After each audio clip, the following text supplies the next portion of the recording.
Magandang araw! Alam mo ba na may isang santo na nangaral tungkol kay Kristo habang siya ay nakapako sa krus? Si San Pablo Miki ay isang Kristiyanong misyonero sa Japan noong ika-16 na siglo. Noong nagsimula ang matinding pag-uusig laban sa mga Kristiyano, siya at ang 26 pang mananampalataya ay inaresto dahil sa kanilang pananampalataya. Pinilit silang maglakad ng malayo hanggang sa Nagasaki kung saan sila ipapako sa krus. Habang nakapako sa krus, hindi tumigil si Pablo Miki sa pangangaral.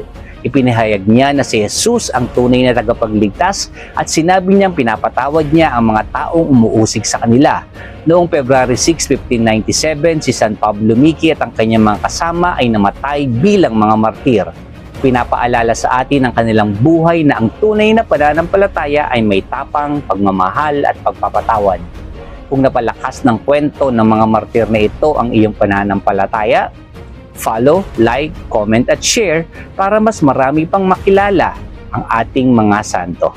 San Pablo Miki at mga kasama, ipanalangin mo kami.